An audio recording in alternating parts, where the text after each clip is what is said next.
West Coast Cookbook and Speakeasy with Chef Justice Putnam. Netrootsradio.com.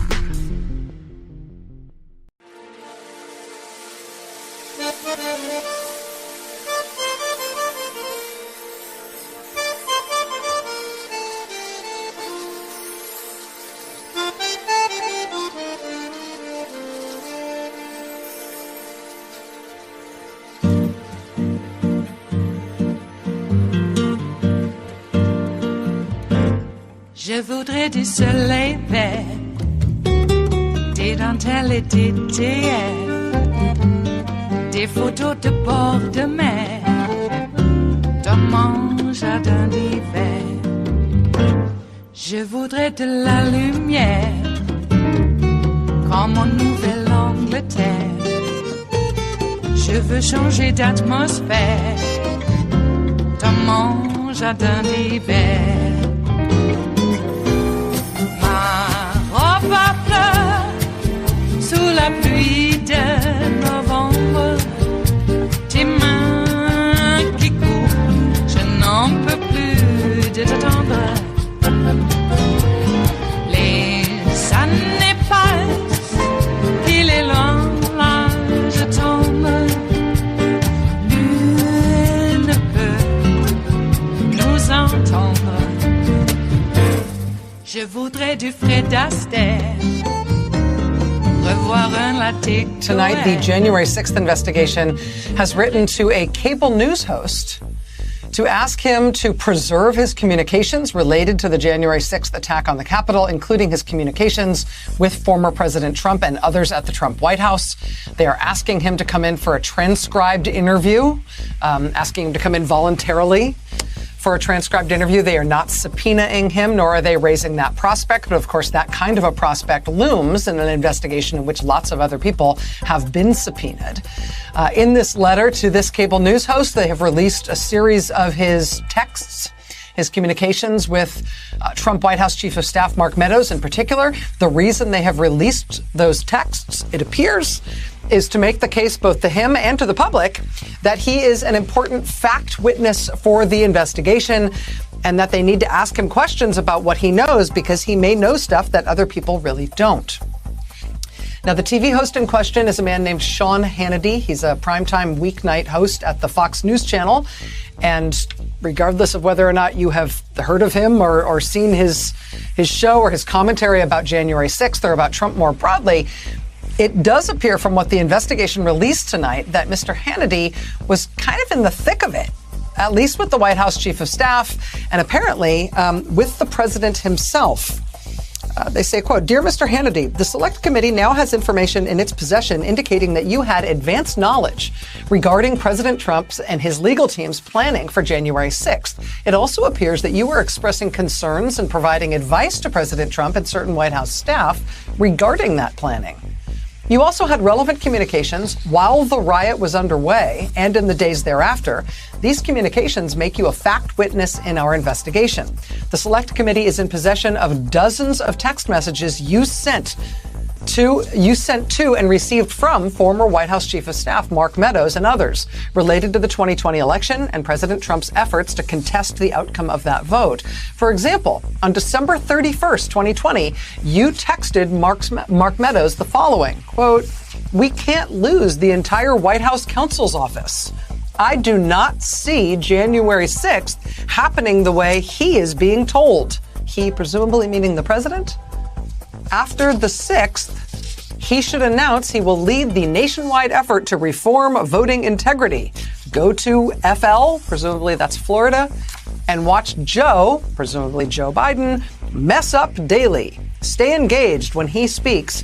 People will listen. Quote, "This text suggests that you had knowledge of concerns by President Trump's White House counsel's office regarding the legality of the former president's plans for January 6th. These facts are directly relevant to our inquiry. Similarly, on January 5th, the night before the violent riot, you sent and received a stream of texts. You wrote, quote, 'I'm very worried about the next 48 hours.' With the counting of the electoral votes scheduled for the following day, January 6th at 1 p.m., why were you concerned about the next 48 hours? Also, on the evening of January 5th, you texted White House Chief of Staff Mark Meadows, quote, "Pence pressure. White House counsel will leave." What communications or information led you to conclude that White House counsel would leave? What precisely did you know at that time? The committee continues, quote, "It also appears from other text messages that you may have had a conversation directly with President Trump on the evening of January 5th, and perhaps at other times, regarding his planning for January 6th. We're also aware of and interested in your communications to Mr. Meadows and others during the violent attack on January 6th as the rioters were attempting to occupy the Capitol building. For example, on January 6th, you texted to Mark Meadows press coverage relating to a potential effort by members of Trump's cabinet to remove him from office using the 25th Amendment. As you may recall, Secretary DeVos and Secretary Chow both resigned following President Trump's conduct on January 6th, as did members of the president's White House staff. We would like to question you regarding any conversations you had with Mark Meadows or others about any effort to remove President Trump using the 25th Amendment. Additionally, you appear to have had a discussion with President Trump on January 10th that may have raised a number of specific concerns about his actions in the days before the inauguration, January 20th. You wrote to Mark Meadows and Congressman Jim Jordan on January 10th, quote, "Guys, we have a clear path to land the plane in 9 days. He can't mention the election again, ever. I did not have a good call with him today. And worse, I'm not sure what is left to do or say, and I don't like not knowing if it's truly understood. Ideas?" Again, that text message sent to White House Chief of Staff Mark Meadows and Trumpy Republican Congressman Jim Jordan. Committee continues, quote, "None of these communications are subject to any kind of privilege. They all bear directly on the issues before our committee. We cannot in good faith fail to question you on these and other specific issues relevant to our investigation, which includes an investigation into the facts and circumstances relating to the interference with the peaceful transfer of power." And this is interesting. Again, the gentleman to whom this letter has been directed is a cable news host. The committee says, quote, "We stress that our goal is not to seek information regarding any of your broadcasts or your political views or your commentary. We have deep respect for the First Amendment to our Constitution. As we detailed above, you appear to have factual information directly relevant to the events of January 6th and the attack on the institutions of our democracy. We have a duty to understand all of the underlying facts and make legislative recommendations. Please identify for the Select Committee the name of your counsel. We will work closely with that person as soon as possible to schedule a time for a transcribed interview with the Select Committee. We're also interested in other communications you may have had with the White House, President Trump, the Trump legal team, or any other persons involved in the events of January 6th. We now ask you to preserve all records of such communications. We have no doubt that you love our country and respect our Constitution. Now is the time to step forward and serve the interests of your country. We thank you in advance for your cooperation." And it is signed Benny Thompson, the chairman, and Liz Cheney, the vice chair of the investigation. What a world we're in. Again, this letter sent tonight to a cable news host at the popular Fox News channel. We don't know how he will respond. We don't know if he'll provide information to the committee or not. The committee it should be noted, they had previously released another of his text messages to the White House in which he pleaded for then President Trump to tell his supporters to leave the Capitol on January 6th. So we know from this man's private communications that he believed at the time of the attack on the Capitol that Trump was responsible for and he could control the behavior of the Trump supporting mob that day. For what it's worth, that sentiment that Trump was responsible, that in fact Trump could have stopped January 6th if he wanted to, that is not something this gentleman has articulated publicly about January 6th, although his private communications at the time suggest that is what he actually knew to be the case. So we will see. His lawyer says that he is reviewing the request from the committee and there's been no substantive response yet. We shall see. In terms of connecting the dots here, though, there had been previous reporting, including from testimony to the Senate, that Trump's White House Chief of Staff, Pat Cipollone, had said at a White House meeting on January 3rd that he would resign as White House counsel. He was reported to have said that at a January 3rd meeting in the Oval Office where Trump was discussing the possibility of installing a new attorney general so he could use the Justice Department to basically force the falsification of the election results. We knew previously from other testimony that Cipollone had threatened to resign at that meeting over that prospect about the Justice Department being used in that way. These new texts from Mr. Hannity released tonight would seem to suggest that the White House counsel, Mr. Cipollone, also threatened to resign even earlier than that. 4 days earlier than that, as earlier as last New Year's Eve. What was that threat to resign about? Also, from the texts from Mr. Hannity that were released by the investigation tonight, it would appear that the White House counsel, Mr. Cipollone, also was renewing those threats to resign on days later, on January 5th, the night before the attack on the Capitol. According to Mr. Hannity's text, that threat to resign would appear to have been a response to the pressure that was being put on Vice President Mike Pence by Trump and his co-conspirators. Pressure to try to get Mike Pence to effectively spoil the counting of the Electoral College votes in Congress on January 6th. Did Pat Cipollone threaten to resign on New Year's Eve, on January 3rd, on January 5th? Again, we do not know if Mr. Hannity will respond to this request for him to provide information to this committee to sort of flesh out the facts around those previously unknown details about what happened. It is interesting that they are appealing to his patriotism in asking him to give information to the committee. I don't know. I think regardless of party, regardless of cable news outlet of your choice, all Americans would like to know what Mr. Hannity knew on January 5th that made him text to the White House, "I am very worried about the next 48 hours." What did he know about what was going to happen in the next 48 hours? It is Wednesday, the 5th of January of 2022, and you are in West Coast Cookbook and Speakeasy. I am your chef de cuisine, Justice Putnam. Gunner, the English Bulldog, is our snoozing sous chef, and our daily special is Smothered Benedict Wednesdays. Well, yeah, we made it to Wednesday, the middle of the week, they say. And looks like some relatively good news on various fronts. Hey, we can talk about Trump, but first let's talk about those jobs numbers. Oh, you don't know about them? Yeah, they're through the roof. There are so many jobs being created. It's so weird. I remember only just like last year, as a matter of fact. Or no, more. Yeah, last year.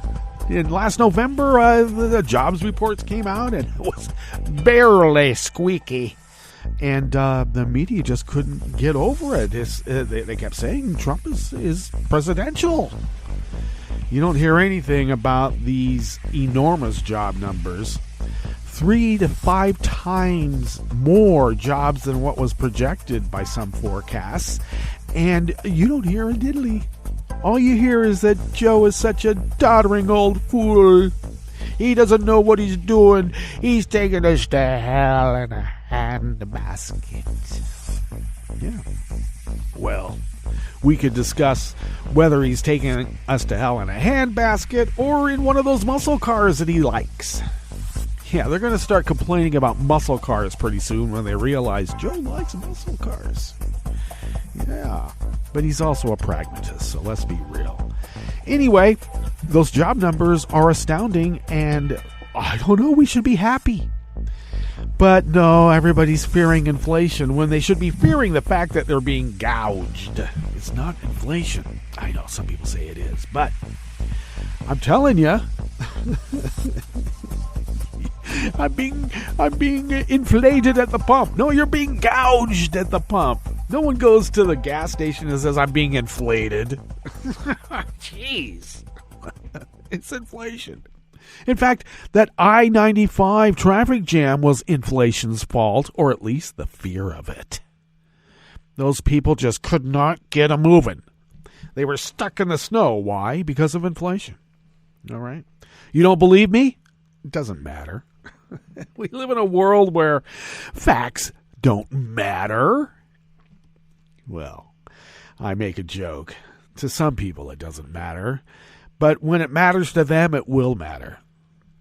Though I am still amazed at the level of denialism that people possess when even on their deathbeds they deny, oh, I'm not dying. Well, I know. It's like to hold out hope. But it's worse than that. I mean, I don't have COVID. It must be anthrax. You'd already be dead. You wouldn't be on a respirator if you got poisoned by anthrax. Where do people come up with this stuff? Oh, yeah, they watch Alex Jones and other dimwits. Jeez. And then also, you know what? I'd like to have a separation of steroids and talk radio. Is that possible? Jeez. If you can't go out there on your own, whatever, is it diminishing testosterone? Who cares? If you can't go out there naturally, why do you have to pump yourself up? I mean, look at Alex Jones. No one gets like that just from going there and doing a few bench presses every day. Oh, I'm going to go and I'm going to hoist 180 pounds. Yeah, well, 3 sets of 8, or you could pyramid. Anyway, no one gets like that naturally. Come on, look at you can look at the puffy. And also, I've lifted weights myself. And you don't, become a total blathering dick. I mean, you either are or you're not. Now, I'm not saying I wasn't a dick, but I got to tell you, pumping iron didn't do it. But I saw the people around me pumping iron. They were taking a few other things like human growth hormone and, stronger stuff. Like full-on steroids. And they got mean.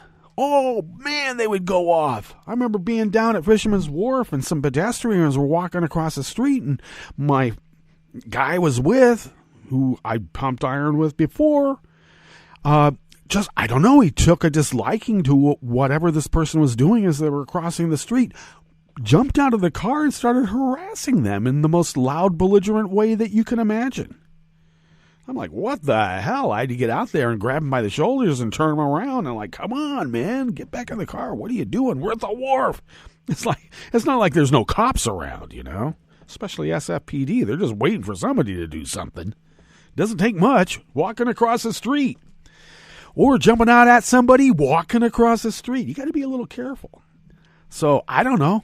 I chalked it up to the fact the guy was on some weird drugs. So you look at Alex Jones and others, and they're looks like chemical belligerents, if you ask me. Yeah. It's a little too over the top. Little. So I'd like to have a separation of steroids and talk radio. Can we please have that? Can we put it in the Constitution? Do we have to have the filibuster in place to do that?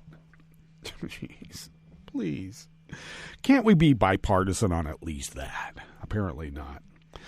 So, Trump has decided to cancel his January 6th pep rally. Oh, he said press conference, but it was going to be a pep rally. And a pep rally about him. So this news about Hannity that Rachel mentioned at the top, the clip that I got up there is, hey, Trump is feeling the heat. You know about smoking guns? Well, here's one. And that might open up a whole can of worms. Now we know Hannity is going to say, I'm a journalist and you can't talk to me about my contacts. Sorry. The texts are out there.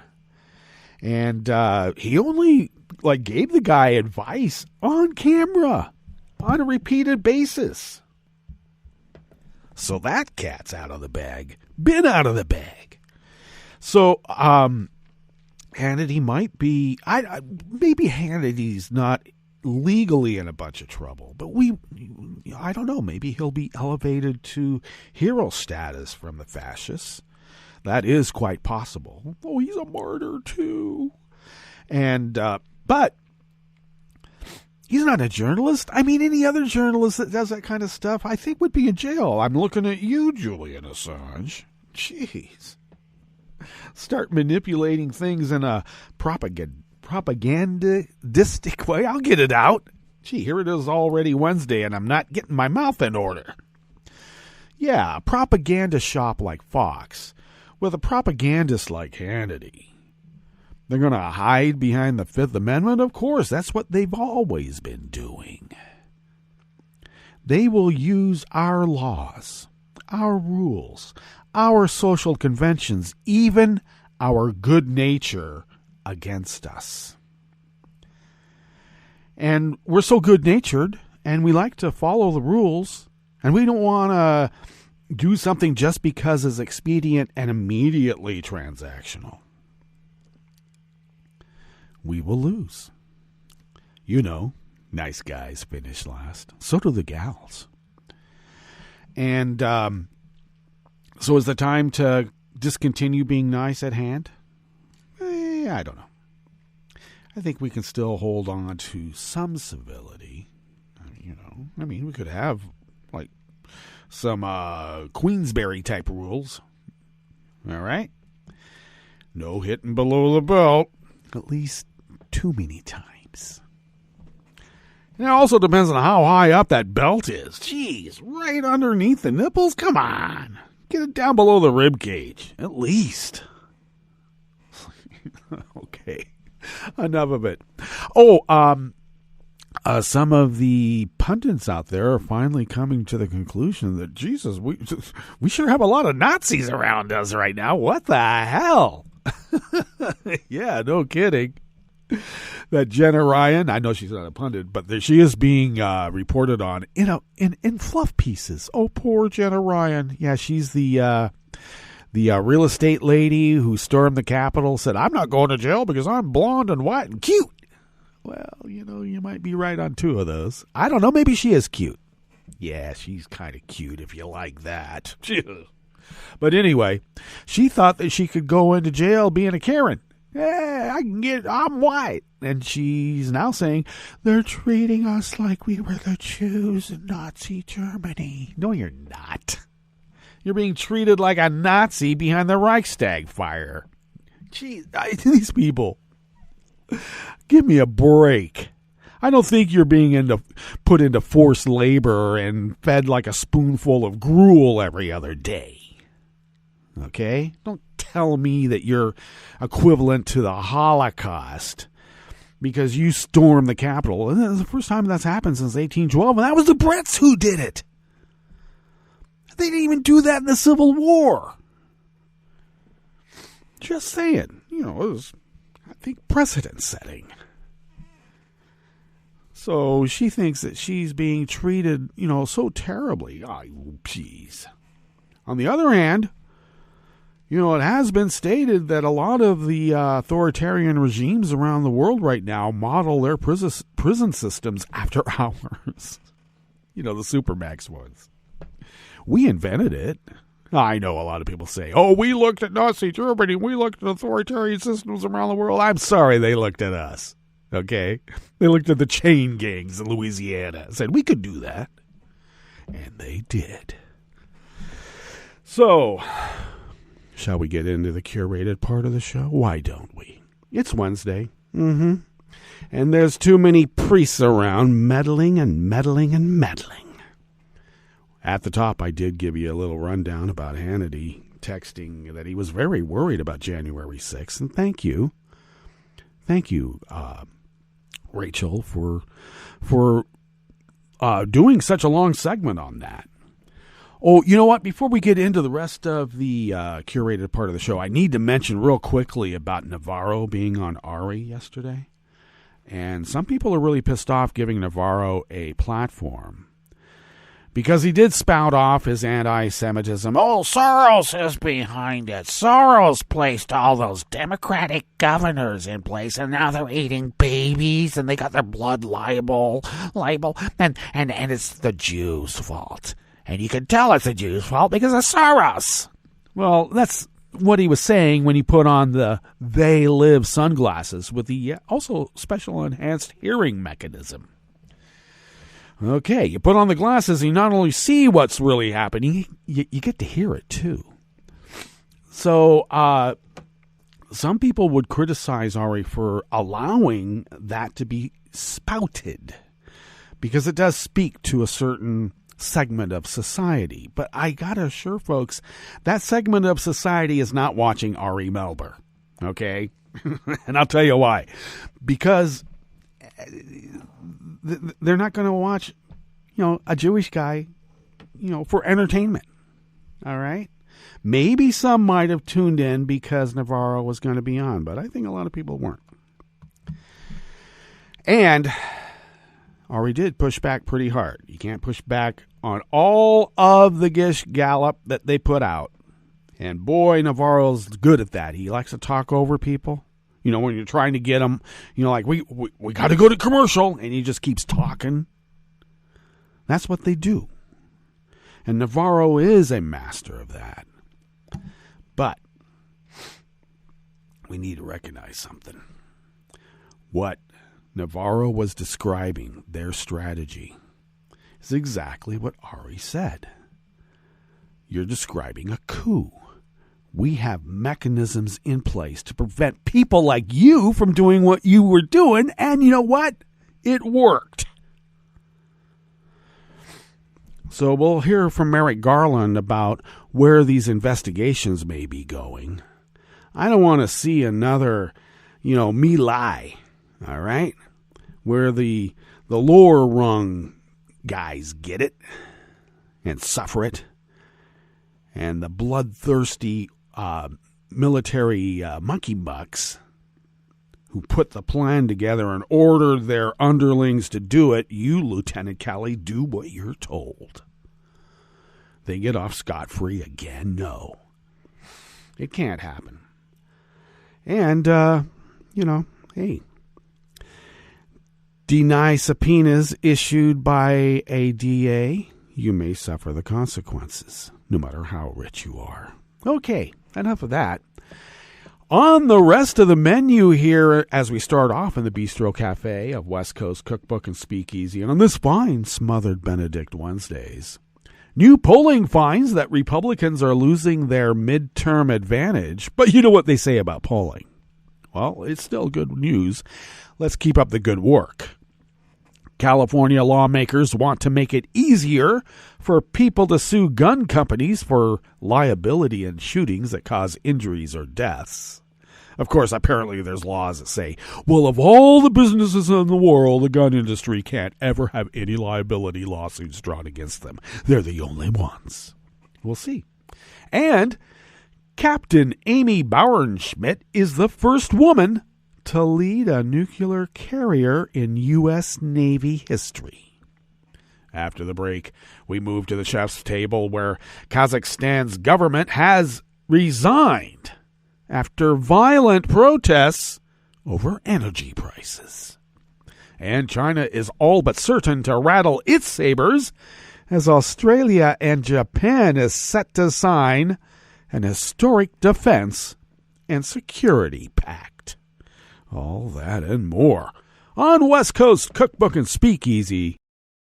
Bon appetit.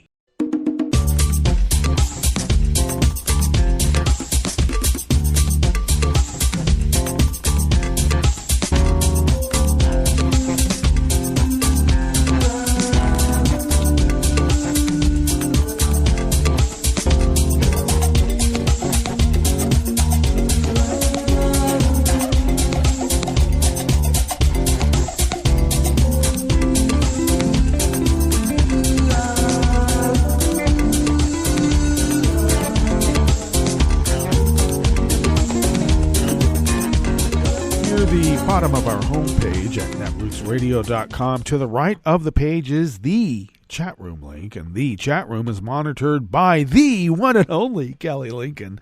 Thank you, Kelly, for everything that you do, really. And if you folks out there would then gaze across near the bottom of our homepage at netrootsradio.com to the left, you'll notice the link to our Patreon page. And if you could become a recurring Patreon of Netroots Radio, and if you could afford an espresso coffee drink, if you could afford to buy us an espresso once a month, what you might spend on one of those, or I don't know, how about a latte? Mocha latte. I guess that would be a mocha. Sorry about that. Anyway, if you could buy us an espresso type coffee drink once a month and send those funds our way, we are able to stretch those dollars beyond compare, pay our bills, fly under the radar, and continue this powerhouse of resistance against dark forces arrayed against the United States of America. And we know exactly who they are. So if you could do that, that would be very helpful to us. And there have been several, well, quite a few actually, who have done so. And it helps because costs keep going up. And, then those rainy day funds that you don't have any funds for the rainy day. Yeah, that's kind of scary. And those could come up. And they already have a couple of times in the past 11 years, as a matter of fact. But thank you for your generosity and a little pre-thanks for generosity in the future. Thank you. If you would like to follow Netroots Radio on Twitter, do so at Netroots Radio. Tom takes care of that. Thank you, Tom. Follow me on Twitter at Justice Putnam. I post the show notes and links diary on Daily Kos about 10 minutes before showtime. Get that linked up on social media platforms like Twitter and others to be unnamed. And I try to, but usually it's like when the opening clip is going. That's how it goes. And you can also follow the show on Twitter at Cookbook West and pick up podcasts.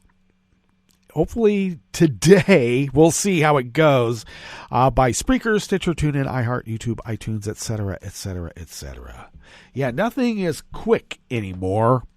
Trying to get these hours, thousands of hours of Netroots radio shows. And I got to tell you, a couple of thousand hours of Justice Putnam shows there between the Justice Department and West Coast Cookbook and Speakeasy, let alone, man, there was a lot more after shows that got posted than I was aware of. So there's a lot of after shows in the Internet Archive, so check it out.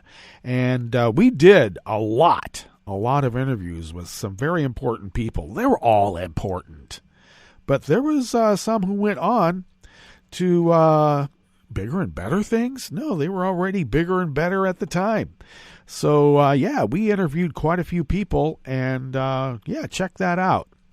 So, like I said, I haven't been able to delete enough of the files off Spreaker, or enough of the hours off of Spreaker to get down below the 500-hour limit for storage. But hopefully we'll be able to do that. I'm not willing yet to get rid of them until I know that they're parked somewhere and I can retrieve them. So stay tuned for that. Looks like we'll have the better part of the week shows posted all at one time. So I apologize for that, but that's the way it goes. I guess that's it. So let's get into the curated part of the show here. This first offering in the Bistro Cafe of West Coast Cookbook and Speakeasy is Out of the American Independent by Josh Israel. For months, Republicans have been saying they expect to win back control of Congress in the November midterm elections and plan to obstruct President Joe Biden's agenda if they do, just like they did with Obama. And everything a Democratic member does. But American voters may not agree with that plan. But, the Republicans say, so what? And this is according to new polling released yesterday on Tuesday. A November USA Today Suffolk University poll found that in the next congressional election, registered voters preferred a generic Republican candidate over a generic Democratic candidate 46 to 38%. But when the same outlet posed the same question in December, the generic Democratic candidate led 39 to 37%, a 10-point swing to the left from the previous month. Other polling seems to confirm this shift in public opinion. A recent Economist YouGov poll found Democratic candidates led by 43 to 36% on a generic congressional ballot question. A December Reuters ISPO survey found Democrats leading a similar margin, 40 to 33%. Nonetheless, Republicans in Congress have continue to talk up their chances of winning back control of the House and Senate in November, and it sure seems like the media is convinced of it too. You know, it is conventional wisdom. We're going to have a hell of a year, Senator Rick Scott, Republican lizard from Florida, who chairs the National Republican Senatorial Committee and paid the largest fine in Medicaid history for fraud. And he told the AP that on Friday. Every state that Biden won by less than 10 is now a battleground state. Really? Same as it always was. In a 2022 kickoff letter to his GOP House caucus, Minority Leader Kevin McCarthy wrote that he hopes to earn the majority this year to define what our country will be for the next decade. Yeah, you know, that's how the Nazis work. If Republicans do regain control of Congress, they would work to obstruct the agenda on which Biden was elected by more than 7 million votes, a mere pittance. Since Biden's inauguration last January, Republicans in Congress have stalled votes on his nominees, unanimously opposed most of his major investment plans, and have tried to run the clock out on COVID safety measures. They love America so much. Republican leaders have promised if they regain the majority, they will seek to retaliate against Democratic lawmakers for governing by majority rule and holding GOP members accountable for violent extremism. Senate Minority Leader Mitch McConnell, the Grim Reaper, who used to preside over the part where democracy goes to die, the graveyard. Well, he still has a graveyard, but he's not so much in power anymore. But he said in June that a GOP majority would likely block Biden from filling Supreme Court vacancies as it did with President Barack Obama in 2016. McCarthy vowed in November that he would restore the committee seats to Representatives Paul Gosar and Marjorie Taylor Greene, both of whom lost their assignments in Congress due to their extreme rhetoric, and said they may even have better committee assignments in the future. Last week, Ted Cruz said he was 90% confident in a GOP House majority and 50-50 on a GOP Senate as well. He suggested on his podcast that if Republicans regain control of the House in November, they would likely move to impeach Biden as retribution for House Democrats impeaching Trump. Now, let me get this straight. Trump was committing crimes. Are you really going to say that Joe's been committing crimes? Of course they will. They'll make it up out of whole cloth. What is good for the goose is good for the gander, Cruz said. I think there are potentially multiple grounds to consider for impeachment.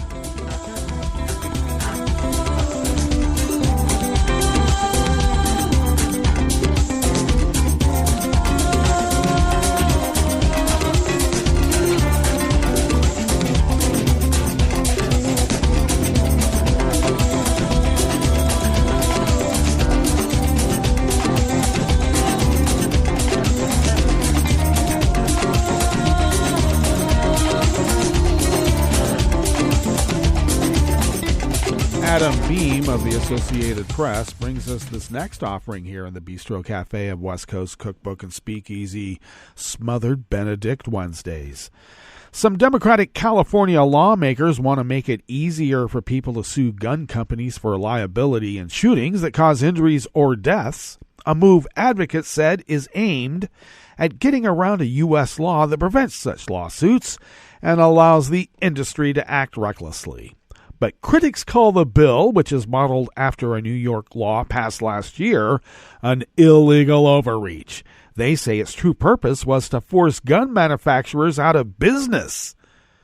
In general, when someone is injured or killed by gunfire, it is very hard for the victim or their family to hold the gun manufacturer or dealer responsible by suing them and making them pay for damages. A federal law prevents most of those types of lawsuits, which advocacy groups say is unique to the gun industry. But The U.S. law does permit some types of liability lawsuits, including when gun makers break state or local laws regarding the sale and marketing of their products. Last year, New York approved a first-in-the-nation law declaring such violations a public nuisance, opening up gun makers to lawsuits. California Assembly member Phil Ting of San Francisco unveiled a bill yesterday, Tuesday, modeled after the New York law, which is being challenged in court by gun makers. Of course they are. Almost every industry in the U.S. is held liable for what their products do. The gun industry is the one exception, Ting said. Financial repercussions may encourage the firearms industry and dealers to be more responsible. The bill is co-authored by Assembly members Chris Ward of San Diego and Mike Gibson of Carson. Gibson's son, his son's fiancée, and another man were shot in Los Angeles in April of 2020. Gibson's son and fiancée survived, but the other man, Gary Patrick Moody, was killed. This is absolutely personal to me, said Gibson, a former police officer. Gun advocates quickly denounced the bill, known as AB 1594, as a smokescreen for another attempt by California progressives to ban guns. Well, you know what?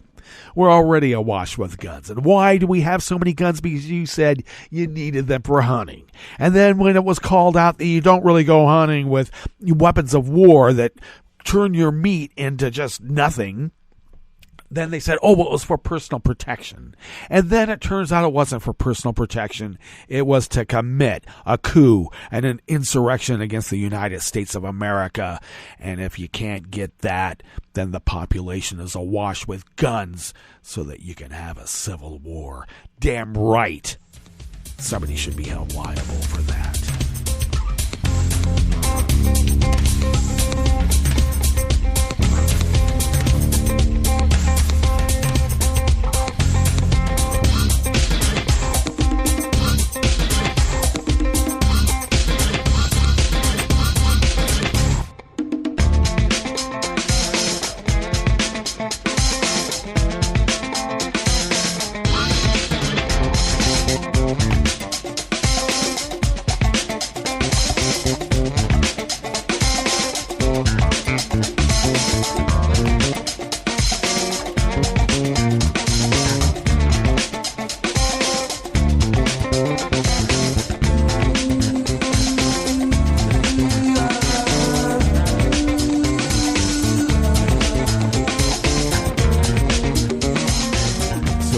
Press staff brings us this final offering here in the Bistro Cafe of West Coast Cookbook and Speakeasy. The USS Abraham Lincoln deployed this week from San Diego under the command of Captain Amy Bauernschmidt, the first woman to lead a nuclear carrier in U.S. Navy history. Bauernschmidt, who previously served as the Lincoln's executive officer from 2016 to 2019, took over command from Captain Walt Slaughter during a ceremony last August. The carrier deployed Monday from Naval Station North Island as part of the Abraham Lincoln Carrier Strike Group. There is no more humbling sense of responsibility than to know you are entrusted with the care of the people who have chosen to protect our nation, Bauernschmidt said. Thank you, Captain Slaughter, for turning over the finest ship in the fleet. She previously served as the commanding officer of Helicopter Maritime Strike Squadron 70 and the Amphibious Transport Dock San Diego. She has completed more than 30,000 flight hours during her career. The Abraham Lincoln completed its maintenance period in April, following a 294-day around-the-world deployment. The first woman to serve in the Navy were nurses in the early 20th century, and the first large-scale enlistment of women came during World War II. The Navy designated the first woman as an aviator in 1974, and women were first assigned to a combat ship, the USS Dwight D. Eisenhower, in 1994. Well, let's get to our break, and when we get back from that break, we will go through weather from around the world, and we will finish up with the stories that we've curated for you today. You are listening to West Coast Cookbook and Speakeasy, and we will be right back. You are listening to netrootsradio.com. Please hang up and try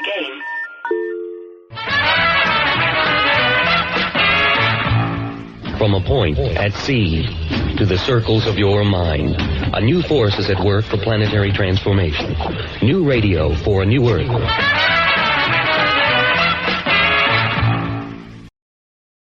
This is Take Two Movie Review. I'm Kim Lowe. This week, down the rabbit hole again. Given the industry trend towards reboots, The Matrix Resurrections kind of makes sense. Yeah, Neo and Trinity may have died in the last and frankly forgettable installment, but anything is possible in sci-fi world. Writer and director Lana Wachowski adequately explains how the two leads, played by Keanu Reeves and Carrie-Anne Moss respectively, are back, and acknowledges the cultural impact that The Matrix has had since its debut over 20 years ago. And she's not afraid to have some fun with it. One of the best scenes in the movie is Thomas Anderson and a group of hipster programmers sitting around discussing the deeper meaning of The Matrix. This time out, Thomas is a successful game programmer credited with having invented the most popular game of all time that, you guessed it, is called The Matrix. Not only is the hero called Neo, but there is also a Morpheus and a female hero called Trinity. Despite his success, though, Thomas can't help but feel that there is something off with his world. Is it even real? If all this sounds familiar, it is. Not only are Neo and Trinity back, but so are Morpheus and Agent Smith, albeit played by different actors, which feels confusing and is one of the major weaknesses of this one. With that said, the positives outweigh the negatives here, especially for those nostalgic for late 90s, early aughts sci-fi. Both Reeves and Moss have aged well, and the chemistry between them still works. At its heart, The Matrix was always a love story and a story about the choices we make. Wachowski wisely keeps that going. And yeah, there are still lots of shootouts and jaw-dropping effects. The Matrix Resurrections escapes mindless reboot territory, so take the red pill and enjoy. This has been Take Two Movie Review. I'm Kim Lowe. Catch up with us at TakeTwoMovieReview.com and feed us back on our channel on YouTube.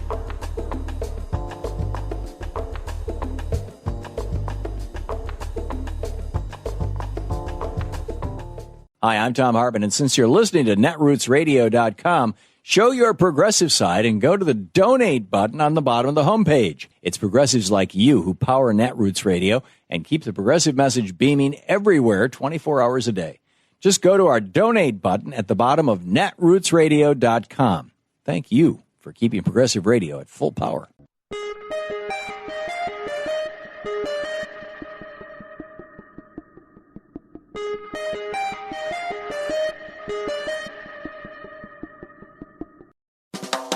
Welcome to 60 Second Civics, the daily podcast of the Center for Civic Education.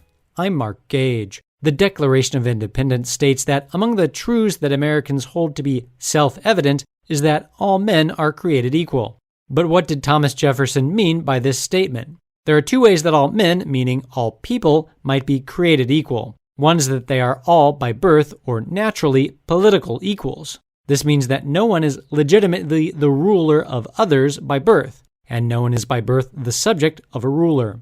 The other is that human equality goes deeper than just political equality. In this sense, all people are considered of equal value and worth, or equal in the eyes of God. All are created moral equals. In fact, Jefferson intended both of these senses of natural equality. Late in life, he stated that in composing the Declaration, he was not stating original principles or ideas of his own. Instead, his writing was intended to be an expression of the American mind. Both senses of natural human equality were common beliefs of colonial Americans in 1776. That's all for today's podcast, 60 Second Civics, where civic education only takes a minute.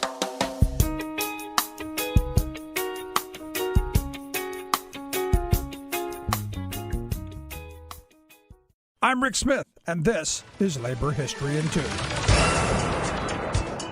On this date in labor history, the year was 1914.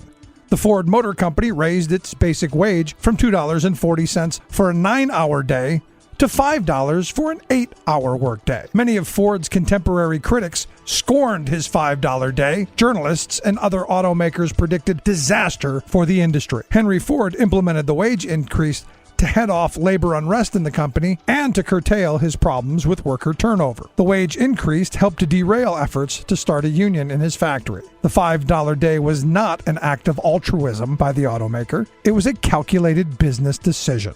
Most importantly for Ford, the wage increase enabled his workers to become customers and buy cars of their own. Ford declared one's own employees ought to be one's own best customers. Despite the prognosticators of doom, Ford's plan worked. Ford's profits doubled in the 2 years after he raised the wages. In 1914, Ford sold more than 300,000 Model Ts, more than all other U.S. automakers combined. By 1920, that number had climbed to 1 million cars a year. Reflecting back on his decision, Ford explained, "The payment of $5 for an 8-hour workday was one of the finest cost-cutting moves we ever made. If the minimum wage is increased, perhaps those who today are lining up to predict doom and disaster if the minimum wage is increased might benefit from reading this page from Labor's History." Labor History in 2 brought to you by the Illinois Labor History Society and The Rick Smith Show. For more information, go to laborhistoryin2.com, like us on Facebook, and follow us on the Twitters at LaborHistoryIn2.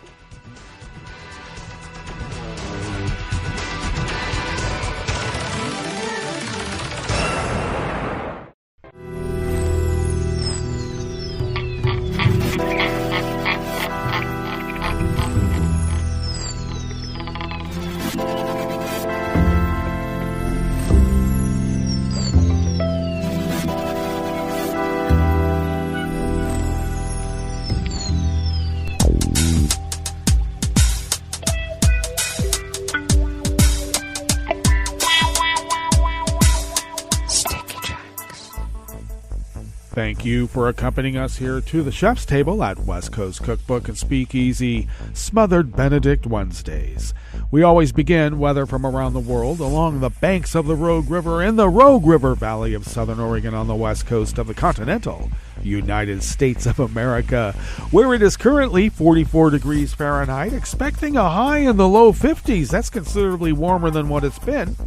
Rain showers early, becoming a steady light rain for the rest of the day, expecting a little less than a quarter inch of rain. Winds will be light and variable. Tonight we'll have rain showers in the evening with overcast skies overnight, lows in the mid-40s. Winds will be light and variable, and the precipitation should bring, looks like, well, something a bit less than a quarter inch. And then overcast tomorrow, highs in the low 50s, winds light and variable, slight chance of rain, but then picking up for showers tomorrow night.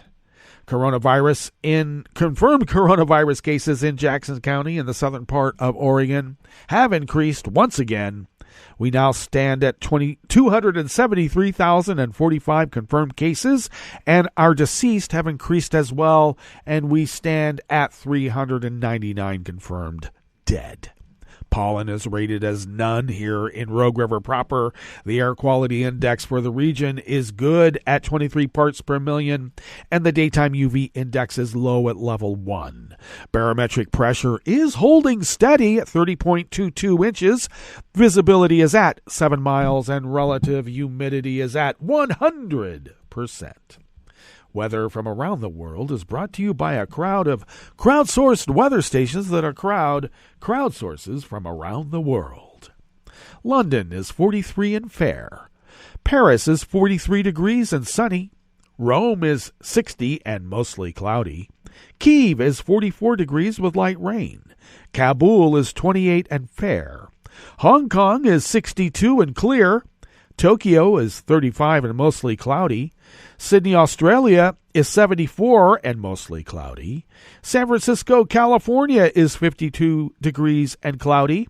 And New York, New York is 38 degrees Fahrenheit with a rain shower. And that is weather from around the world, brought to you by a crowd of crowdsourced weather stations that a crowd crowdsources from around the world.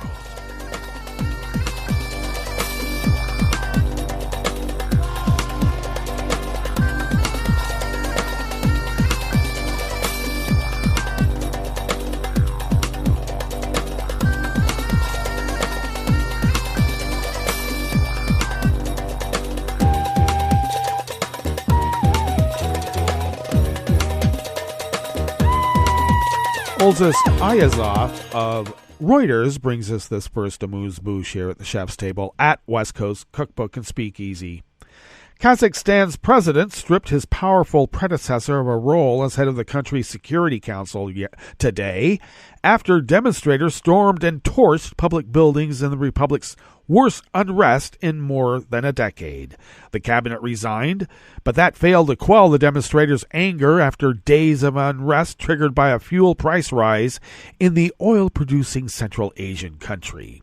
Some protesters chanted slogans against Nazarbayev, age 81, who has retained wide authority since stepping down in 2019 as the longest-serving ruler of an ex-Soviet state. His hand-chosen successor, Tokayev, said he had taken over as head of the powerful Security Council, a post that had been retained by Nazarbayev. The former president has still been widely seen as the main political force in Nur Sultan, the purpose-built capital which bears his name. His family is believed to control much of the economy. With the internet shut down across Kazakhstan after the unrest, it was not possible to determine whether removing Nazarbayev from the Security Council post would satisfy the protesters. Tokayev also removed Nazarbayev's nephew from a post as number 2 at the State Security Committee, the successor to the Soviet-era KGB.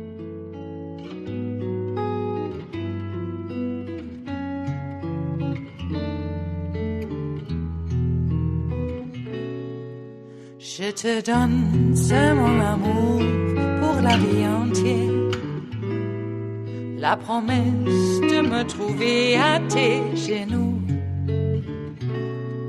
Aussitôt que tu m'appelles, rester toujours fidèle. C'est tout, c'est tout.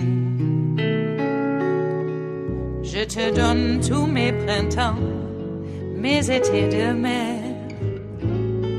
Mes automnes, quand les feuilles tombent partout. Si ce n'est pas une bonne affaire, je te donne tous mes hivers. Staff at the Associated Press brings us this final amuse-bouche here at the chef's table at West Coast Cookbook and Speakeasy. Australia and Japan will sign a treaty tomorrow, Thursday, to increase defense and security cooperation in a move that has been hailed as historic, but which might anger China. Prime Minister Scott Morrison of Australia and Fumio Kishida of Japan will meet in a virtual summit to sign the agreement, which Morrison said will underpin greater and more complex practical engagement between the Australian Defence Force and the Japanese Self-Defence Forces. Australia and Japan are the closest of friends, Morrison added. Our special strategic partnership is stronger than it has ever been, reflecting our shared values, our commitment to democracy and human rights, and our common interests in a free, open, and resilient Indo-Pacific region. In September, Australia signed the so-called AUKUS Trilateral Security Pact with the U.S. and Britain, under which those two countries pledged to help Australia acquire nuclear-powered submarines. The deal upset China, which said that AUKUS seriously undermined regional peace and stability, intensified the arms race, and undermined international non-proliferation efforts. In a statement today, Morrison described the latest treaty with Japan as historic and said it will, for the first time, provide a clear framework for enhanced interoperability and cooperation between our two forces. This treaty will be a statement of our two nations' commitment to work together in meeting the shared strategic security challenges we face and to contribute to a secure and stable Indo-Pacific, Morrison said. The U.S. and Australia, along with India and Japan, are also members of a strategic dialogue known as the Quad, and Morrison said today that Australia would contribute to an expanding agenda for that as well. Well. That brings us to the end of our broadcast period for the day, but you do know Netroots Radio broadcasts on, and we will meet up tomorrow for Metro Shrimp and Grits Thursdays. So do stay tuned to Netroots Radio all day, all night for all the breaking news as it breaks. And we'll meet up here tomorrow, right here in West Coast Cookbook and Speakeasy. Bon appetit.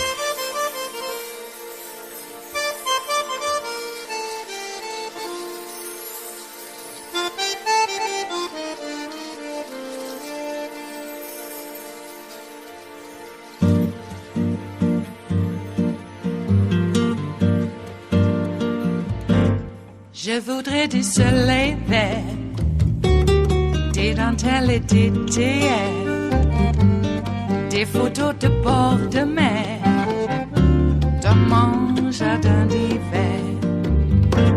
Je voudrais de la lumière, comme en Nouvelle-Angleterre.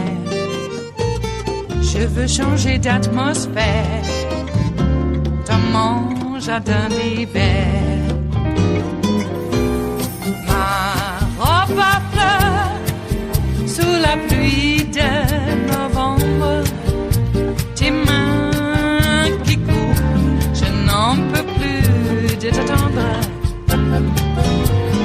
Les années passent, qu'il est loin, là je tombe. Nul ne peut nous entendre. Je voudrais du Fred Astaire, revoir un latte Goël. Je voudrais toujours te plaire dans mon jardin d'hiver. Je veux déjeuner par terre, comme au long de golfe clair, t'embrasser les yeux ouverts dans mon jardin d'hiver.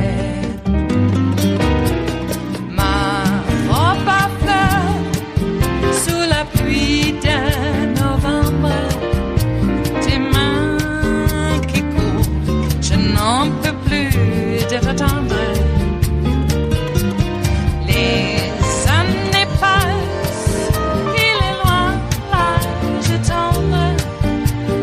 Nul ne peut nous entendre.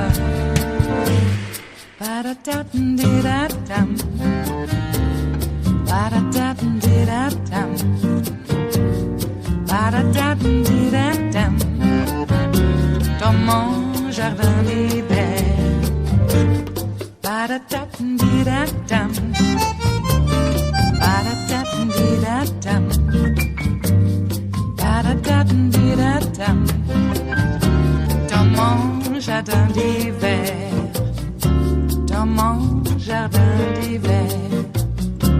Dans mon jardin d'hiver.